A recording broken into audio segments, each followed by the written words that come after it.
नमस्कार दोस्तों। चलिए आगे देखते हैं 2019 में यूपी पीसीएस मेंस में कौन कौन से प्रश्न आए थे। अब तक हमने देखा है इसमें 2018 में कौन से प्रश्न आए थे, 2019 में फर्स्ट पेपर में कौन से प्रश्न थे, और हम सेकेंड पेपर की बात करेंगे। देखिए, लघु उत्तरीय प्रश्नों की बात करें तो पहला प्रश्न है, अटल भूजल योजना के उद्देश्य व प्रभाव का वर्णन करें। सिंपल सा प्रश्न है। अगर आपको इस योजना की जानकारी है तो आप बता देंगे कि इसका उद्देश्य क्या है, किन किन राज्यों में लागू होगा, इसका क्या असर होगा। असर तो आसानी से आप लिख सकते हैं। आगे, संक्षेप में भारत में राष्ट्रीय मानवाधिकार आयोग की भूमिका बताइए। मैंने पहले भी बताया है, सिलेबस में मेंशन किया गया है।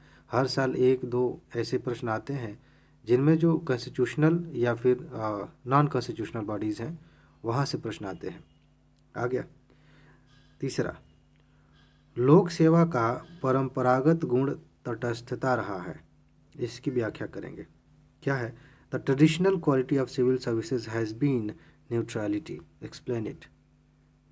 इसको आप जो है एथिक्स में भी देखेंगे इस तरह के प्रश्न यहाँ भी, क्योंकि जो लोक प्रशासन है उसका कुछ हिस्सा हम सेकेंड पेपर में देखते हैं, कुछ टॉपिक्स कह सकते हैं, और कुछ टॉपिक्स आपको एथिक्स वाले में देखने को मिलते हैं, तो यहाँ से पूछ लिया गया। अच्छा, अगला प्रश्न पूछा गया है, भारत नेपाल द्विपक्षीय संबंधों के मुख्य तनाव बिंदु कौन कौन से हैं। अब बताइए किन किन बातों में तनाव होता है, कौन कौन सी बातें हैं, चाहे सीमा विवाद हो, चाहे और कोई भी मुद्दा हो। आगे, सिटीजन चार्टर, नागरिक चार्टर पर एक टिप्पणी लिखिए। ये भी जो है ये टॉपिक आपको सेकेंड पेपर में भी पढ़ना है और फोर्थ पेपर में भी पढ़ना है, वहाँ भी प्रश्न आते हैं। आगे देखिए, प्रश्न संख्या 6, उत्तर प्रदेश सरकार की गिद्ध संरक्षण परियोजना का वर्णन करें। प्री के लिए भी इम्पोर्टेंट है, यहाँ से प्रश्न आ गया था। सिंपल है, यूपी पीसीएस मेंस में ज़्यादातर प्रश्न सीधे सीधे हैं, यूपीएससी में थोड़े से घुमा कर पूछे जाते हैं। इसमें भी जो दीर्घ उत्तरीय प्रश्न है वो थोड़े से घुमा के होते हैं, लेकिन ठीक है। आगे देखिए, भारतीय लोकतंत्र का दर्शन भारतवर्ष के संविधान की प्रस्तावना में सन्निहित है, इसकी व्याख्या करनी है। हमारा जो लोकतंत्र है उसका दर्शन प्रस्तावना में है, तो प्रस्तावना की कौन सी बातें हैं जो हमारे लोकतंत्र को, मतलब लोकतंत्र की व्याख्या करती हैं या लोकतंत्र के बारे में संकेत देती हैं, आप बताइए। सिंपल है। आगे, प्रश्न संख्या 8, जनप्रतिनिधित्व कानून के मुख्य तत्वों का आलोचनात्मक परीक्षण कीजिए। ये सिलेबस में अलग से ही लिखा रहता है, जनप्रतिनिधित्व कानून आपको पढ़ना है, उसमें मुख्य बातें कौन कौन सी हैं। ठीक है। आलोचनात्मक परीक्षण करने का मतलब है कि उसमें कुछ कमियां भी हैं, उन्हें भी गिनाना है कि इसमें ये दिक्कतें हैं, क्योंकि अगर सब कुछ ठीक होता है तो चुनाव में इतनी समस्याएं नहीं होती। आगे 9वां प्रश्न, राज्यों में विधान परिषद के सृजन व उन्मूलन की प्रक्रिया का वर्णन कीजिए। ये प्री के लिए भी काम का है कि राज्यों में विधान परिषद का सृजन कैसे होता है, आर्टिकल भी आप याद रखें, लिख देंगे, और उन्मूलन कैसे होता है, कैसे उसको ख़त्म किया जाता है। आंध्र प्रदेश विधानसभा द्वारा राज्य के विधान परिषद को समाप्त करने का प्रस्ताव लाने के क्या कारण है, संक्षेप में बताइए। उस समय चर्चा में था तो प्रश्न पूछ लिया गया।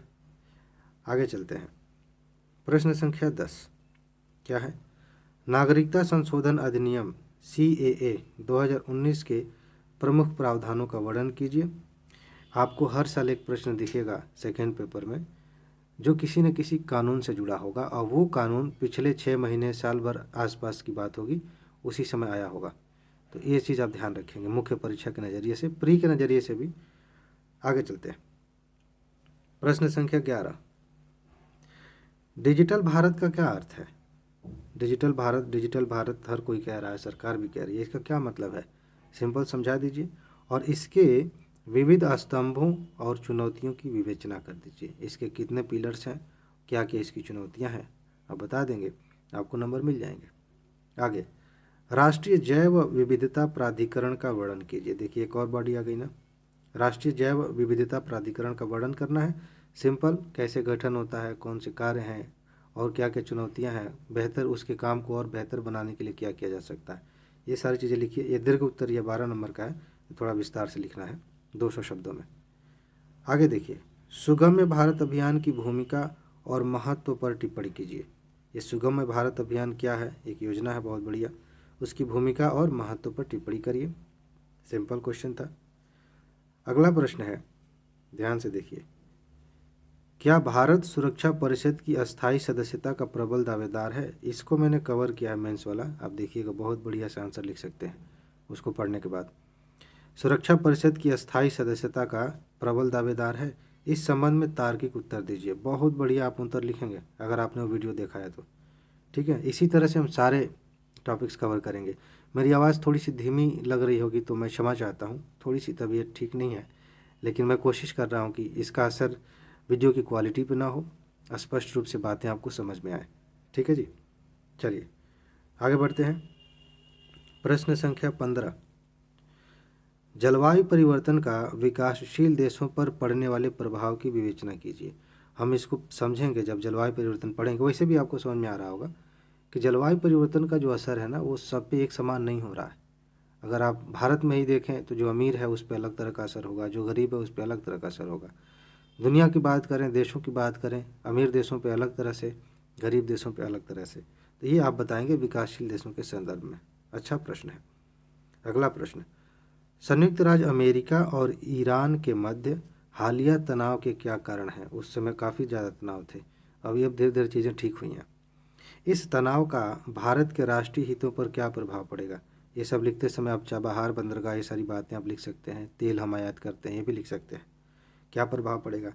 भारत को इस परिस्थिति से कैसे निपटना चाहिए, विवेचना करिए। ये प्रश्न करंट अफेयर का है, IR के तहत पूछ लिया गया। आगे चलते हैं। प्रश्न संख्या 17, बोडो समस्या से आप क्या समझते हैं? बढ़िया क्वेश्चन, ये भी चर्चा में था। इससे आप क्या समझते हैं? क्या बोडो शांति समझौता 2020 असम में विकास और शांति सुनिश्चित करेगा? मूल्यांकन करिए। ये प्रश्न आ गया। आगे चलते हैं। प्रश्न संख्या 18 क्या है? आधारभूत ढांचे का सिद्धांत से आप क्या समझते हैं? What do you understand by doctrine of basic structure? ये किसकी बात हो रही है? संविधान की बात हो रही है।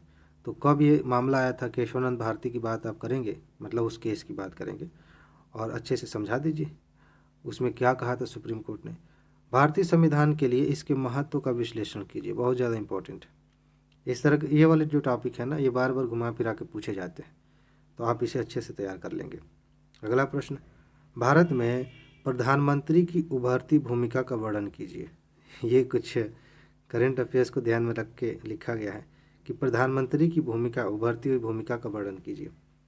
आगे, भारत के संविधान में जीवन का अधिकार की समीक्षा कीजिए। जीवन का अधिकार आर्टिकल 21 काफ़ी ज़्यादा इंपॉर्टेंट रहता है। प्री में भी देखिए क्वेश्चन आए हैं इस बार। एक क्वेश्चन आ गया था UPSC 2021 में, प्री में पहले भी आते हैं। तो ये मेंस के लिए भी काम का है और इसके लिए भी। इससे संबंधित जो वाद हैं उनकी चर्चा हम करेंगे जब टॉपिक कवर करेंगे तब। ठीक है जी, ये वो प्रश्न है जो 2019 में सेकेंड पेपर में पूछे गए थे। इसके बाद हम थर्ड पेपर की बात करेंगे, फिर फोर्थ पेपर की, और लास्ट में जब ये तीनों हो जाएंगे 18, 19, 20, तब हम निबंध एक साथ कर लेंगे। ठीक है, और हाँ, ये सब हो गया। अपना ख्याल रखिए, मस्त रहिए, मुस्कुराते रहिए। मिलते हैं बहुत जल्दी। नमस्कार।